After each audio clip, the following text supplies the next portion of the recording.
I'm Lucy Dalglish, Dean of the Philip Merrill College of Journalism at the University of Maryland, and welcome to the first Democracy event of 2022. This series aims to provide resources and information on things to know before the midterm election this November. And tonight we are focusing on national security. I serve as the Dean of Merrill College, as I just said, and we're very delighted tonight to be a co-sponsor of this program. Our esteemed faculty presenters are approaching the topic of national security from different angles. And if you have questions during the discussion, please feel free to share them in the chat box at the bottom of your screen, as we will have a Q&A at the very end of the program. Please join me in welcoming our moderator for tonight's discussion, Professor Dana Priest. Dana is a Washington Post investigative reporter who became the third John S. and James L. Knight Chair in Public Affairs at Merrill College in 2014. She spent the majority of her career focusing on national security, military operations, and the U.S. intelligence agencies. She is a winner of 3 George Polk Awards, 2 Pulitzer Prizes, and a Peabody. And she's one of only a handful of people on the planet, I'll wager, that have that particular record. Dana, among other things, she uncovered secret CIA prisons in Eastern Europe and deplorable conditions for veterans at the Walter Reed Medical Center in Washington. Welcome, Dana. Thank you, Dean Dalglish. And now it's my pleasure to introduce our panelists today. First, we have Bill Braniff, who is the director of the National Consortium for the Study of Terrorism and Responses to Terrorism at the university, and who recently participated in the White House-sponsored Anti-Hate Speech Forum. We also have Charles Harvey, who is the director of GOTEC, the Center for Governance of Technology and Systems, and who is a senior research associate at the Center for International and Security Studies at Maryland, and a former senior intelligence official and cyber operations practitioner. We also have Harvey Rishkoff, who's the director of cybersecurity at the government-funded Applied Research Laboratory for Intelligence and Security here on campus, and who advises extensively on cybersecurity policy and national security legal issues, having worked for decades as a legal counsel and senior policy advisor to the U.S. intelligence community, particularly the Office of the Director of National Intelligence and the FBI. And finally, we have Steve Sin, who is an assistant research scientist at the National Consortium with Bill Braniff, where he is also the director of Unconventional Weapons and Technology Division. So welcome, everyone. I would actually like to start with Bill Braniff. Could you give us your assessment of how serious the threat is to our national security from domestic extremists in the United States, and talk a bit about your Vet the Vote initiative to help increase credibility in the local election balloting process? Sure, thanks, Dana. So thanks everybody for joining us tonight, and thanks to Ellie for hosting us from the Alumni Association. START studies, among other topics, terrorism as well as hate crime. Steve will talk about some of our other work. And I think it's really important that when we assess the threat from domestic violent extremist movements against U.S. democracy, that we make the intentional effort to include hate crime in that calculation.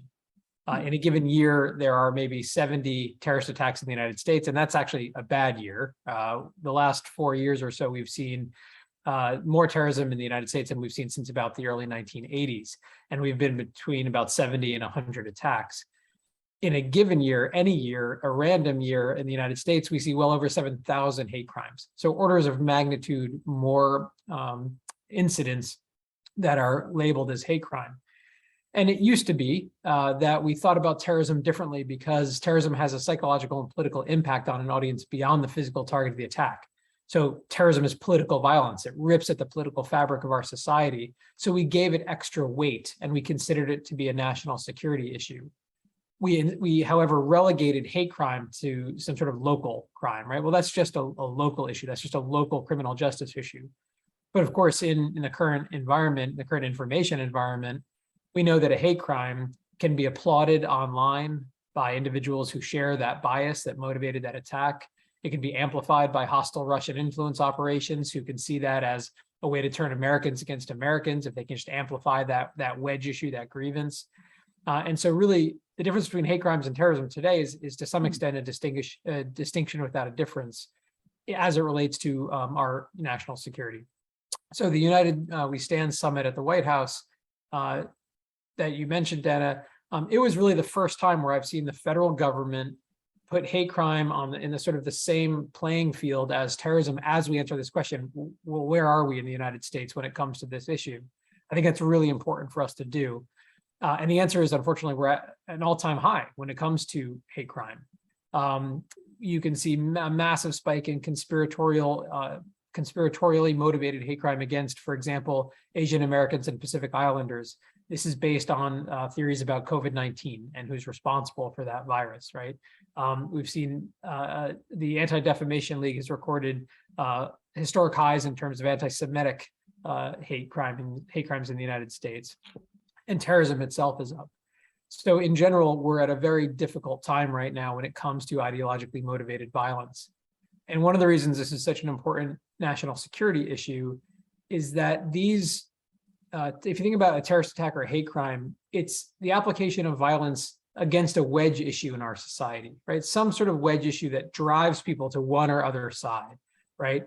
For or against a given issue, or in the case of hate crime, sort of around issues of race, religion, gender identity.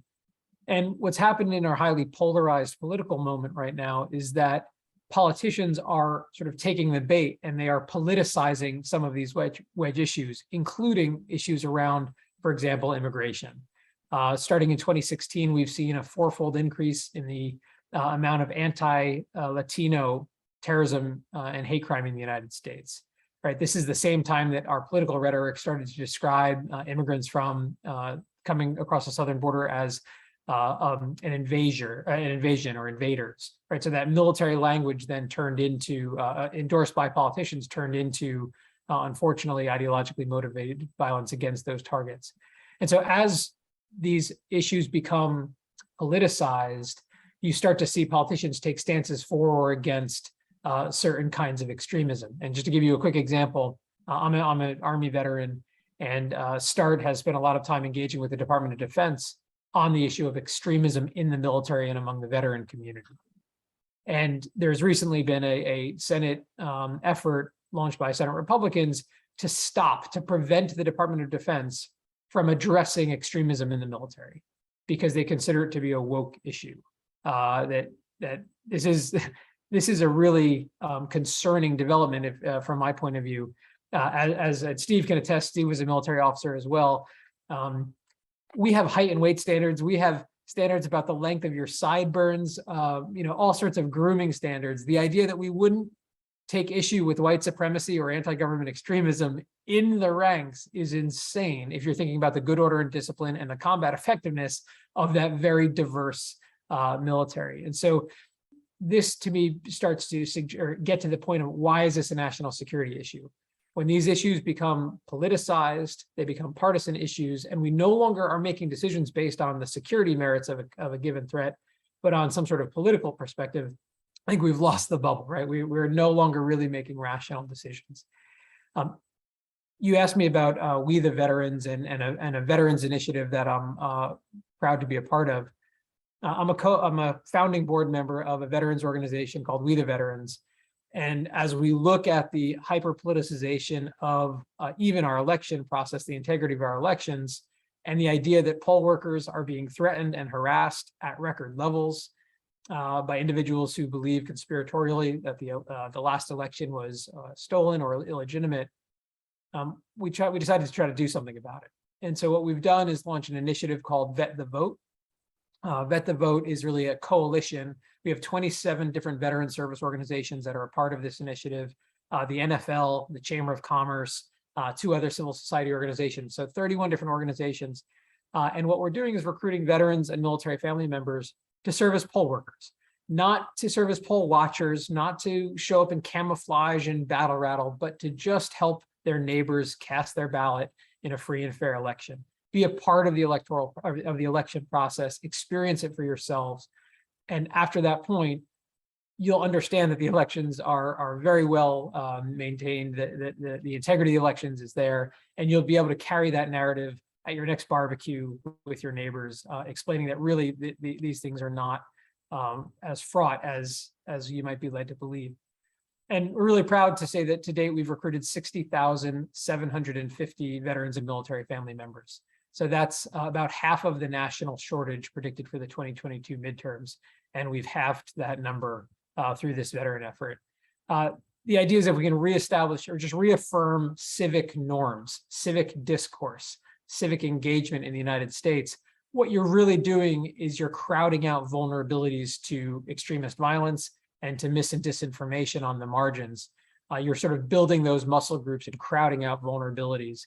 And so this is very much just a pro-civics initiative to try to build on the strengths of veterans and military families and crowd out vulnerabilities that really are a threat to American democracy. I'll stop there. So if I could just ask one other, can you go a little deeper into the database that you put together about extremists with military backgrounds? Absolutely. How much did you actually find? Absolutely. So Dr. Mike Jensen at START maintains a data set with his research team, 2 data sets really. One is called Profiles of Individual Radicalization in the United States, and it looks across ideologies and back in time. We count any ideological affiliation so long as the individual has engaged in an extremist crime.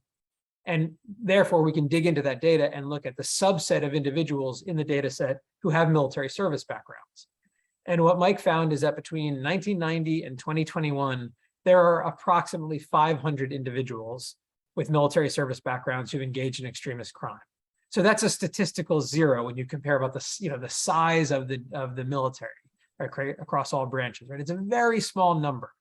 However, the percentage or the number of individuals with military service backgrounds has quadrupled over the last decade when compared to the decade prior. So we're seeing almost 30 arrests per year over this last decade. Even if you exclude 6 January, we're seeing a 200% increase this decade compared to the previous decade. So while the numbers are very small, they're growing very rapidly. And this is actually not too much of a surprise. If you've studied military history, we know that at the end of combat operations in American history, there has been often a spike in domestic violent extremism among veterans who return for some reason disenfranchised with either the government or they're perhaps traumatized by their experience in war. So it's not a surprise that after the 2 longest wars in US history, we might see an uptick of this kind. But when you add the hyperpolarized environment that we are in, the partisan terrorism that we're starting to see, this is terrorism for or against a political party, as opposed to what we typically call far right or far left terrorism.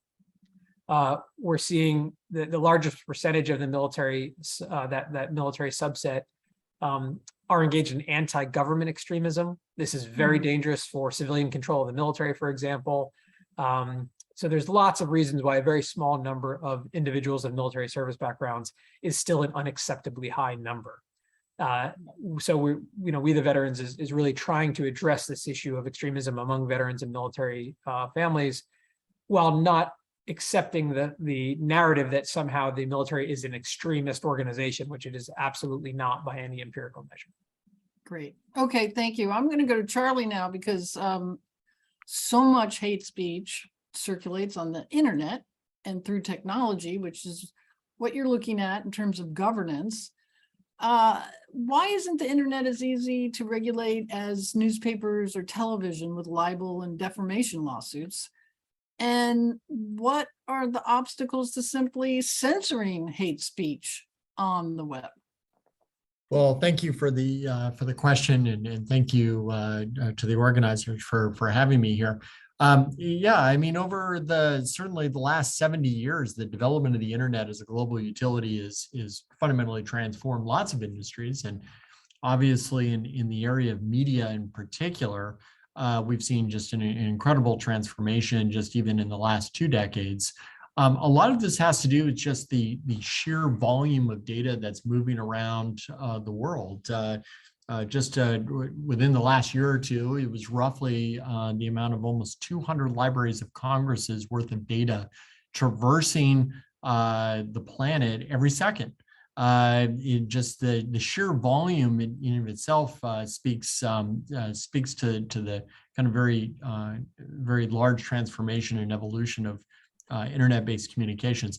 But it's also the diversity, right? Like, so it's not just simply, we're not just talking about a story here in the United States or in Western Europe. You're talking about this global utility, video, audio, multimedia presentations flying from the furthest corners of the earth. And when you factor in new technologies like SpaceX Starlink program, which is this constellation of microsatellites that are going to bring broadband access to even the most remote parts of the planet, the amount and the speed and velocity of information is truly mind-boggling. It's something that, even probably the best optimists 30, 40, 50 years ago just could not have fathomed. So why is this so hard to regulate? I mean, if can we just apply lessons that we learned maybe 30, 40 years ago? Well, the challenge here is that the storage and the movement of that data is not as centralized as where it was maybe 30, 40, 50 years ago. And so just when you think that you have a governance regime in place in, let's say, the United States or Western Europe, you have to understand that that data might actually be stored in Indonesia or might be traversing infrastructure in a totally different part of the world. And so understanding kind of what the various rules are around the world and how to try to normalize that is actually extraordinarily challenging. Just give you kind of one practical example in the area of cybersecurity. You would think that if like-minded nations sat around the table and said, cybersecurity is a problem, we should resolve it, that would be a relatively straightforward set of conversations. But even trying to define cybersecurity is actually extraordinarily difficult. In the United States and Western Europe, we would primarily focus on the physical structures of telecommunications and want to protect that. But if you were to talk to folks in Russia or the People's Republic of China, or even Pakistan or Saudi Arabia, they would say, well, yes, while we agree with you that the physical structures matter, we also care about the speech. Any sort of speech that is antagonistic of the government is a cybersecurity problem. And so even just trying to define what we mean by something like cybersecurity, we get into this really contentious debate. And so it becomes really challenging to try to come up with a common governance structure when you're dealing with a global utility. So I think that really kind of speaks to the heart of the problem. Well, could you imagine starting with the giant platforms that exist, Facebook, Twitter, Telegram? Why is regulation not already happened to those platforms? Well, first of all, these large platforms, while it's initially invented in the United States, are also global, and there's a global governance problem. I would also argue too that, as you start to get a handle on, let's say, one company, you might actually see competitors start to pop up that are based in other countries that are able to effectively circumvent and really get some sort of competitive advantage. So I think the ability to rapidly create new competitors in a space is also problematic. I think Google is a good example. There's a large amount of effort to try to regulate Google in the European Union and certainly here in the United States. But it's, you're dealing with a lot of very complex issues. And there are certainly competitors that are just waiting to kind of come out of the woodwork to take a piece of their market. So I think all of these issues are exceptionally complex. There's a mix of both kind of technical security challenges as well as this issue of freedom of speech and who owns that data, who gets to regulate that data. And especially in places like Europe, where they have the General Data Privacy Regulation, or GDPR, you've got this issue of, okay, where does my citizens' data reside? Who's rules do I have to listen to? And how do I track it? And how do I do it in such a way that it's not an overbearing cost on the organization itself? So these are all really, really significant challenges that, frankly, policymakers all across the world are really having to contend with. Okay, and GoTech's gonna figure out the solution, I hope. Well, we hope so. We're in our very small way. I hope we are. All right, let's go to Steve for a minute and talk about disinformation on the web and elsewhere from abroad. Obviously in the last election, Russian intelligence, we know, waged an online disinformation campaign to try to tip the scales in favor of candidate Donald Trump. What are you seeing the Russians doing in terms of information warfare these days, vis-a-vis the US, not necessarily Ukraine, but vis-a-vis the US? What do you see that's the same or different? Thank you, Dana. Yeah, and thanks for the UMD Alumni Association for inviting me this evening.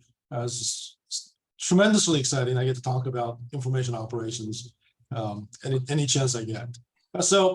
As we all know, that the Russians had a hand in the information operations during the 2016, 2020 elections. And for the midterm, we are rightfully still concerned about Russian influence operations for the midterm this year. But what's really interesting about their operations this year is that they're not as offensive, as we call it, in the information sphere vis-a-vis the United States as they have been in the past few elections. And we think there's an elephant in the room, right? There's this thing called war in Ukraine that they have to deal with. So that's probably taking a lot of their attention. And actually there is some information about that I can go into if we get a chance. But right now, the most of the information operations coming out of the Russians about the American midterm election is really not about the midterm, but if any information is coming out, especially through their media such as RT, they are really picking up on US social issues, such as abortion, critical race theory, you name it.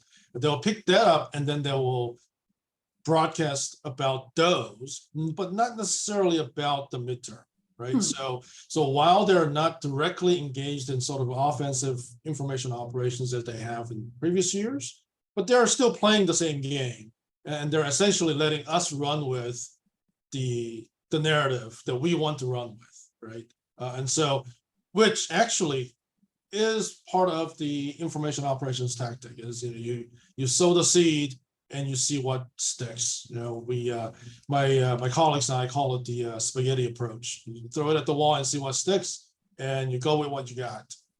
And considering that within the United States domestically, we already have some issues that we want to talk about ourselves, so that the Russians are not necessarily doing anything new. They're not introducing anything new to us, which is really effective for them, right? Because they don't have to create new narratives. They just amplify what they think is working within the US population, right? So that's what we're currently seeing. But I want to go a little bit away from the Russians, because we also talk about within the last two elections, we talked about both the Russians and also the PRC, the Chinese. Chinese actually, on the other hand, did some offensive operations against the midterms this year. And actually, about a week ago, we received a report from Meta. Meta released a report on the 27th of September, talking about, most of you might have heard of that. Facebook has taken down some accounts that they believe to be the Chinese disinformation campaign accounts. And within their report, what came out is that Chinese have been actively going out on Facebook, Instagram, and Twitter on disinformation and misinformation campaign about the midterms and about, but the topics are similar about abortion, gun rights, US foreign policy, and et cetera. But it does not seem that it has worked a lot very well, because it seems that their campaign has not necessarily picked up a lot of steam. Perhaps their messaging was not necessarily on cue, but they have been, unlike the Russians, have been trying actively to do so for this midterm. Are they trying to sway towards any particular candidate or just amplify the wedges that are already there? Yeah, they're doing the similar thing. Chinese tend to learn a lot from the Russians in terms of the information operations as well. So they are doing they are using the wedges that are already there. So they're talking about President Biden both in good and negative light, talking about government Newsom the same way, talking about DeSantis the same way. So they're basically playing both sides of the field, just like the Russians were doing, and see which one goes farther. But right now they're more interested in doing things that are, because they have some domestic issues they have to deal with, such as the mortgage crisis, and their economy is sort of slowing down quite a bit. I think to be gentle. So they're dealing with that, and they're really sort of taking the turn about using their government affiliated media to talk about use the diplomatic rhetoric to talk about how the U.S. interference in the Chinese affairs, quote unquote Chinese affairs in the Pacific. Well, so I was going to mention Taiwan. Is there any effort to try to soften the opposition to a Chinese invasion of Taiwan, or to somehow make it acceptable? Given what everybody's talked about, they're watching Ukraine to see how we respond to Russia. Do you see them doing more activity around Taiwan? Yeah, so within the diplomatic sphere, they already have had a lot of diplomatic rhetoric about Taiwan and the U.S. involvement in Taiwan, and the same assertion that they have been making over the years about Taiwan being the Chinese territory, et cetera, et cetera. So that has not really changed. And so they're essentially just amplifying the rhetoric about if the United States interfere, then the Chinese will have to respond. Or if the United States interferes with Taiwan affairs and also provides Taiwan with security measures, then the Chinese would have to respond in kind. So that really has not changed as much as what we have experienced. Okay, thank you. Harvey, last but not least, I wanted to circle back to the US and ask you to put your lawyer hat on rather than your cyber hat. And think about the question, what are the legal impediments to tracking and arresting people who promote hate speech on the internet? And then also violent extremists in general. We saw the arrest of only few of the leaders of white supremacist group before January 6th. So are there impediments that maybe not everybody realizes are there? Well, thank you. It's great to be with the Alumni Association. It's always lovely to share screens with my colleagues here who I know quite well. Yeah, the impediment is called the United States Constitution. I knew you were going to bring that up. As you know, then you're a big fan of the First Amendment, which reads as follows: Congress shall make no laws respecting an establishment of religion or prohibiting the free exercise thereof, or abridging the freedom of speech or of the press, or the right of the people peaceably to assemble. So that fundamental core value of the Republic has been a huge impediment in this space. So as you know, I was at the FBI for many years. And if we investigated right-wing groups who had not had a kit, we were considered an authoritarian group that did not fully grasp free speech. And then when things happened in which these groups assembled, we were then considered an incompetent group that couldn't stop violence. So you have to make a big distinction between hate speech and then action that actually takes place in resulting in a guilty mind, guilty act. The second major cleavage is, you ask what's going on with the issues concerning regulating the internet. Well, under Section 230 of the Communications Decency Act, it provides, quote, immunity to online platforms from civil liability based on third-party content and for the removal of content in certain circumstances. So they've gotten a huge buy because they do agree, and we all agree there's certain speech that should be removed. Child pornography, for instance, is across the issue, is we have a consensus. But once you start moving into the concept of political opinion, you have to remember that the United States started as a revolutionary group. The document reflects the idea of you were, from the British perspective, conspirators against the crown. And the concept of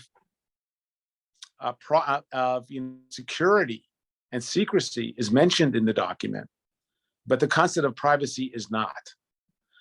And you have to distinguish between the private sector and the public sector. And our doctrine, for good or bad, from the constitutional perspective, has made it very clear that the only speech that we will censor, that the government has appropriate to censor, is speech that might lead to imminent danger and clear and present action. As you know, we have cases which actually have defended the burning of crosses on private property. And that's the cases RAV. When I teach it, my students are shocked that that happens. They're also shocked. I don't know if everyone on the screen is old enough to remember this, but remember the ACLU protected the right of the Nazis to march in Skokie. Mhm. Very controversial. But to quote the justice most recently, a 29 a case that came up recently that reinforced the view of this, is that we do this because we protect speech that we hate. That's what makes us a democracy. That's what makes us a unique democracy. Germany is not like this. Germany, as you know, bans all issues concerning Nazi paraphernalia. We have not reached that conclusion. We have not come to that space of saying anything with the KKK per se should be banned. Now it's maybe open for debate as to whether or not we should be doing that. But we have a deep suspicion of how you do this classification of what's considered speech not acceptable. And then, as you know, you said, why isn't libel and defamation being effective in this space? Well, we've just had some recent cases in the Jones case, the Nair, in which they were able to pursue it.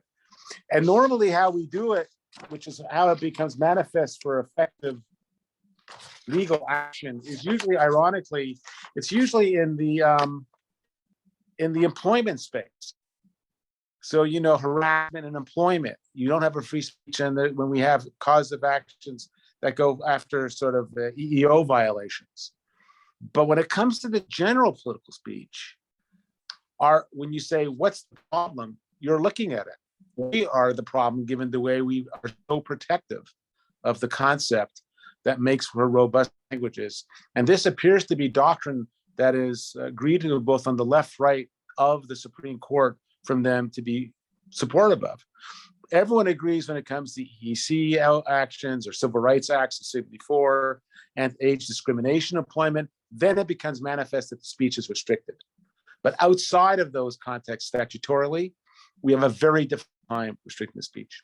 So there's a question from the audience that speaks to this point, which is, would a social media platform allowing you to post something it defines as hate speech, but not promote it, be allowed under the First Amendment? Well, they have no liability, first of all. And second of all, I think that, as we all know, the literally dirty secret is the social media use algorithms that reinforce this level of agitation with each other, because it makes for more eyeball time, and they can charge higher revenues for the advertisements. So your internet is free, your social media is free, you think, but you are the product. You are the entity that is being exploited. And they have found that anger sells much more than placidity, right? So should we be thinking of having regulation of the algorithms? Well, there are pieces of legislation doing it. But as you know, the Congress usually is not a scalpel, it's usually a sledgehammer. Yeah. At this point, they have not been able to craft legislation that makes everyone satisfied, that achieves it. The bottom line to the answer is yes, they can do that. And they are not liable for it. Yep. And it all depends on algorithms that you use to feed you as to whether or not it's going to go viral or not. And we're our own worst enemies, because why are you clicking on this thing? Yeah. Why is it so attractive? Is it sort of the psychological space of cognitive security that we look at? It's why do people want to do that? Well, Human nature. So I want to go back to Bill for a minute and ask you to think about what Harvey's saying, because it's in some ways very opposite of what you're saying, as defining hate speech as terrorism or as extremism, which is use those terms, and they tend to, call up ideas that we wouldn't support legally, that we would associate with violence. But so how do you see what Harvey's saying square with your, and not just you, I'm speaking of the big U, interpretation of hate speech really being a form of terrorizing a population? The big So are we question, protecting terrorizing? Are we protecting terrorist speech? Well, to Harvey's point, we do protect harmful speech, so long as it doesn't present an imminent and likely threat to public safety. Generally speaking, we do protect harmful speech. When I was referring to hate crime, I was talking about crimes, right? Things that are actually violations of the law. And these crimes we consider to be lesser crimes. We allocate fewer resources to the victims of those crimes. We allocate fewer resources to preventing those crimes from happening. So there's, I think, a legal difference here between speech, which is protected, and criminal behavior, which is not. Not to dodge the question, but we ignore actual hate crime that happens at orders of magnitude, more frequently than acts of terrorism. It was the primary point I was trying to make. To go to this question about online, I think not only is Harvey correct that the companies themselves are not held liable for the harmful content that flows through their pipes, so to speak, but it's also not really a First Amendment issue. That your Facebook content is not governed by the First Amendment. It's governed by the terms of use by that set forth by that private corporation. And so the question, actually, I would argue most of the larger tech platforms have more strict terms of use than our the Constitution, given our First Amendment protections. So it's, I think we have to, for the folks in the audience, it's really important not to assign constitutional protections to private sector platforms. They don't have to offer that same level of protection.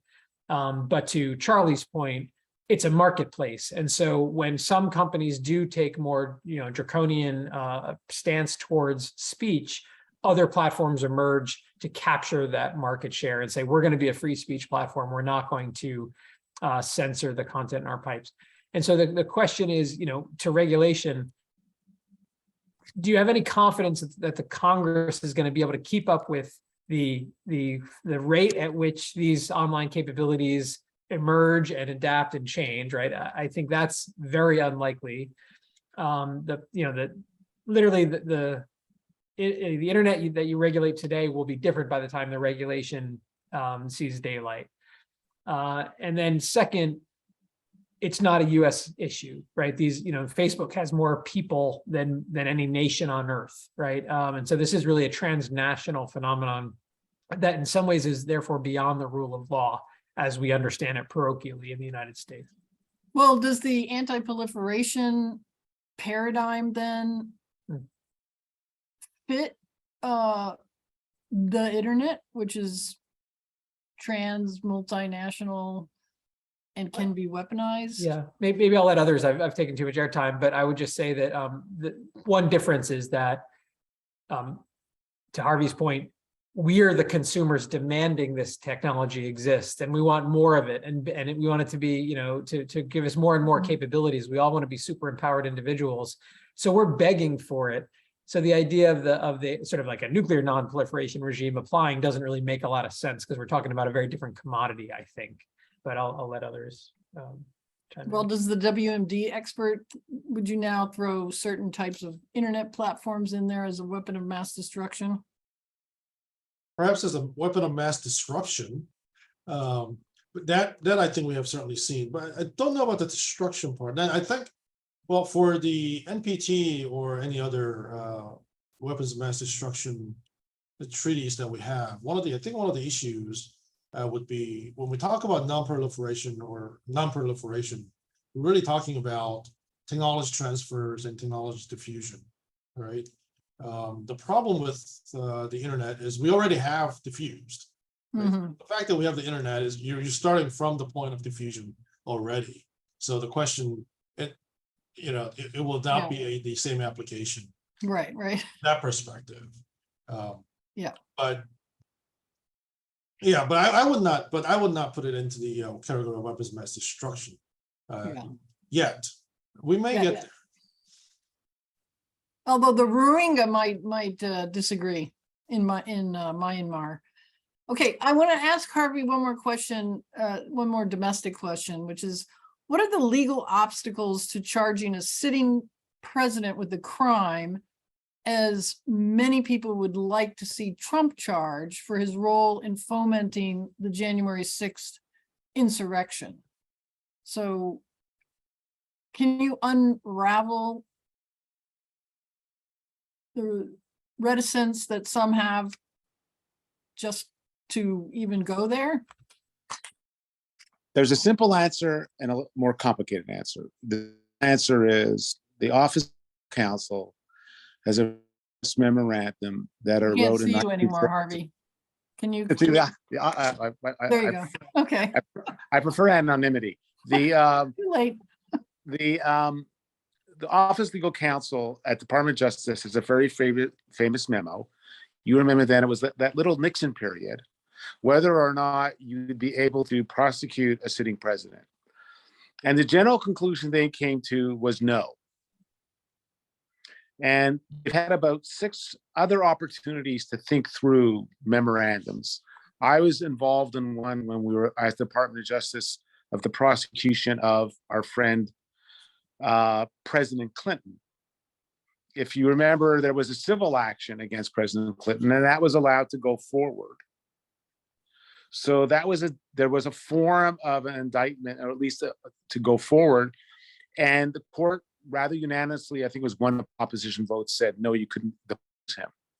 Mm-hmm. We also have, from that period of Nixon, there is legal authority to say you can charge a president as an unindicted co-conspirator, of which Judge Sirica, if you remember, the famous Judge Sirica, believed that was constitutional, that Nixon could be labeled an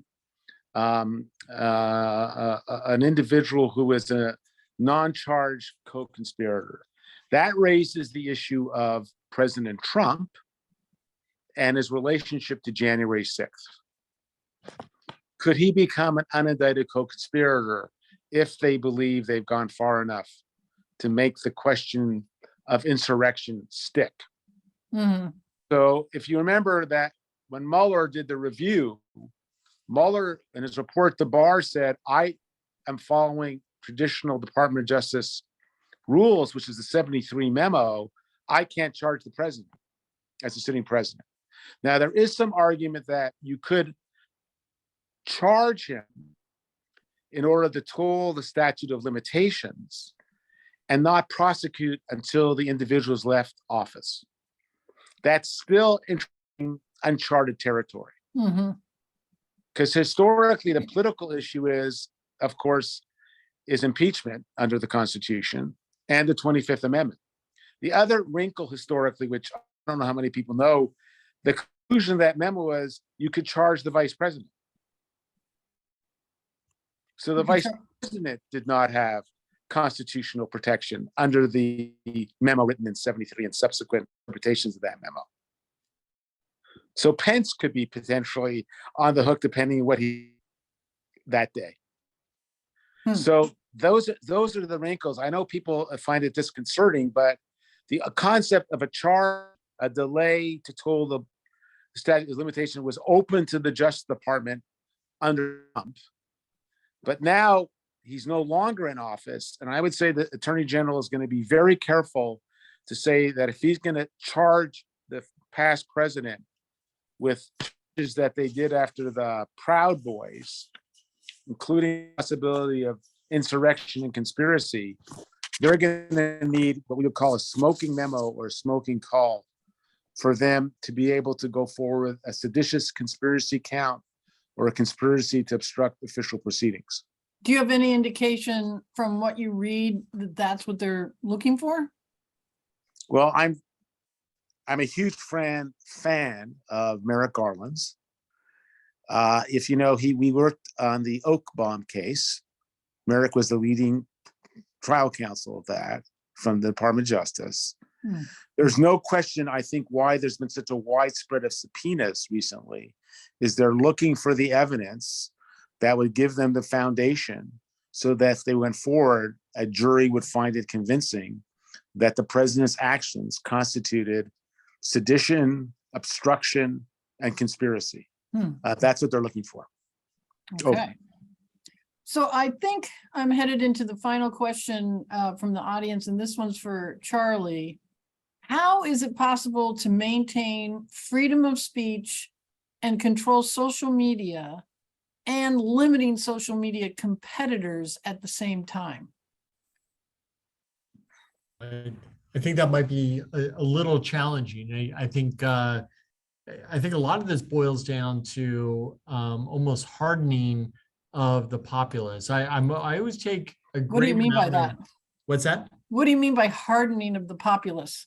Well, what I mean by that is if you take a look at certain countries around the world, like Estonia, who has been, in the crosshairs of Russian disinformation for quite some time, I think they provide, potentially a path forward. There is, pretty substantial education of the populace on what disinformation looks like and how to engage in a contested information environment. So I really don't see this being a solution of the government per se, where the government has a particular policy or has some sort of statute that it's going to push through, but is maybe a kind of a blended set of operations that really depend on us as individuals to make sure that we start to question sources, that we engage with our fellow citizens in a more productive way. I think you've already started to see, and I don't have any kind of statistics to back up my assessment here, but I take a look at the precipitous decline of Facebook or Meta's price of their shares over the last few months as a potential indicator that people are starting to unplug from certain platforms. And, just from casual observations of people around me when I talk to them, well, I don't see you on these kind of socials anymore. I think a lot of people are exhausted. I think they're tired a lot of times of that kind of vitriol. Certainly doesn't, mean that we're about ready to, solve this problem. But I do wonder if the real solution is us being able to kind of individually be better at engaging with our fellow citizens in a much more constructive way and really kind of unplugging from this kind of really this sewer of disinformation that we're getting both from domestic media platforms as well as foreign actors. So does anyone have a disagreement with that? Do they think government is headed towards imminent regulation of something, whether it's algorithms or speech, or even just enforcement of their own community standards? I can offer just a thought from the industry perspective. So I sit on the independent advisory committee of the Global Internet Forum to Counter Terrorism, or the GIFCT. So this admittedly is the industry's body that it created in order to advance sort of best practices and basically self-regulate Right. to some degree to prevent extremist exploitation of their platforms. It doesn't represent the entire, all of Silicon Valley by any stretch. There's, I think, 19 companies now that have sort of signed on to become part of the GIF-CT, but they are really driving towards sort of industry best practices to be able to continue to develop the innovative technology that their consumers and shareholders want, but to do so in a way that, in the best case, engineers out vulnerabilities to exploitation. That's, I think, a rare case, but at least puts in damage control mechanisms. And government sits at the, as part of the independent advisory committee, various governments around the world, civil society groups, as well as, tech sector sitting on the board, and then academics. So there's this idea that it's going to take a multi-sectoral community of interest, each pushing on different aspects of this very complicated problem to try to do risk mitigation or damage control. But I don't think we were hearing serious conversations about effective government regulation. That doesn't mean that there won't be government regulation, but this community of interest that's come together around this issue, that doesn't seem to be what they're driving towards. Well, you just brought up a fascinating example that people did rally around finally, not in the beginning, the idea that terroristic recruitment and language should not be permitted on the web, or on these platforms. So why not say the same thing for extremist speech or insightful speech, or something that verges on trying to rally people to violence? Charlie, looks like you're about to jump in there. Go for it. Well, I mean, like it seems fairly simple to just kind of wave your hand and say, yes, we're not going to allow this. But the reality is that a lot of platforms are not necessarily hosting their infrastructure in the United States, right? And so, there are lots of avenues to engage in that type of speech that are not easily regulated, right? So it's one thing to say we can talk about Facebook, but Facebook's just one player here, right? And we haven't even ventured into the world of the really seedy underworld of forums on the dark web and other areas that that also provide that type of outlet. So I'm a little suspicious of anyone who says that there is that kind of silver bullet that's going to solve this problem. I just think there's too many avenues around it. I see Lucy back with it.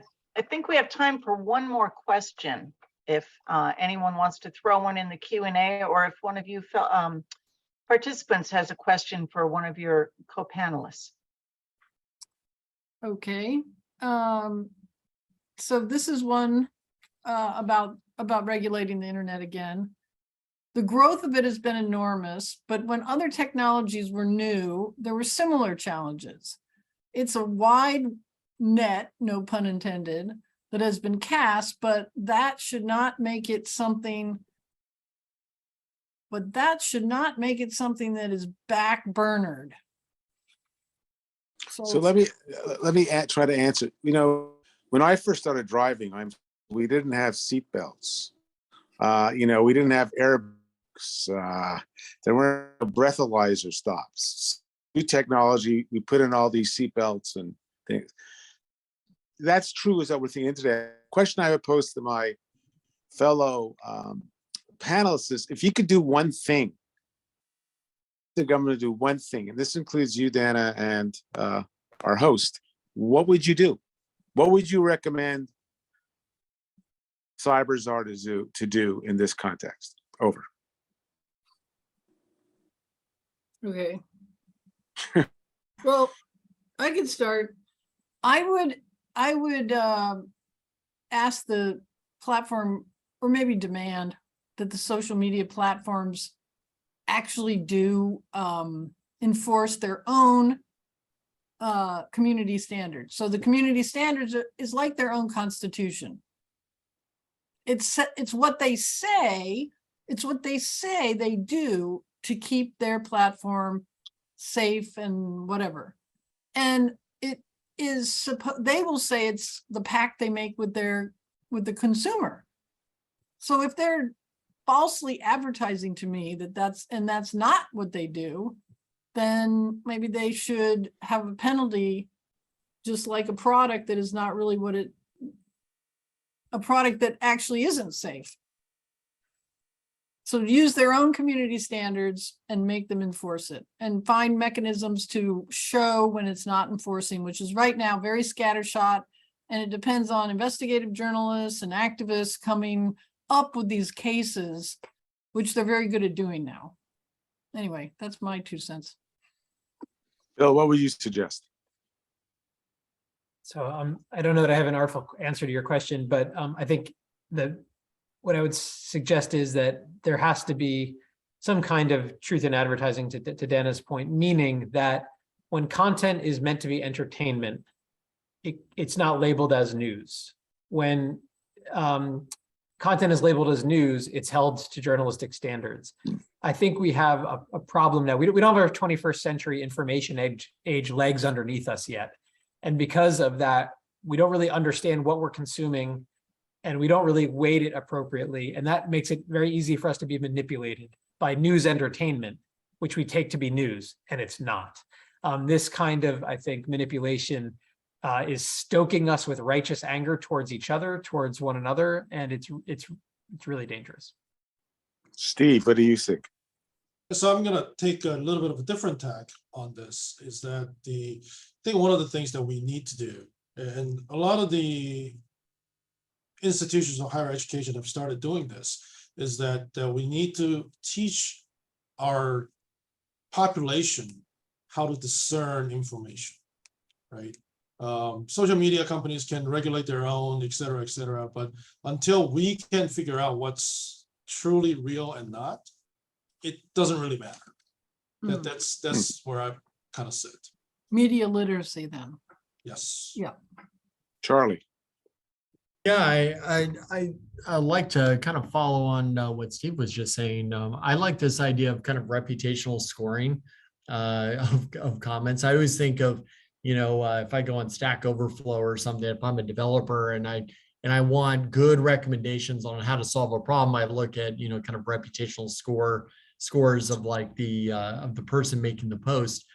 I almost like that idea where, I can start to sort, like, these are people that have relatively good, thoughtful comments on a particular issue versus kind of the person who needs the dunce cap and, put them in the corner.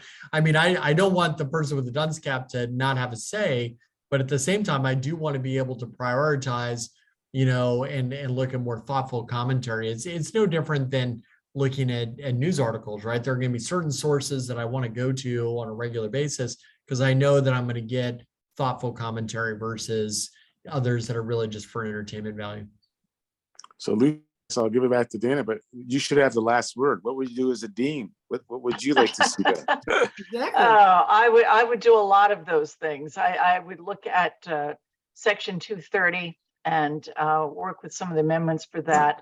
News literacy is a huge issue. I like the scoring systems. There are so many things that you all came up with, some really thought-provoking alternatives, but we're going to have to close out the conversation now. It's because we've run out of time. So a big thank you to Steve and Charlie and Harvey and Bill and Dana. Thank you for joining us. And I'd like to ask all of our attendees to remember to join us for upcoming UMDemocracy events. Thank you very much and have a good evening. You too. Yes, thank you you. all. Thank you very much. Thank you.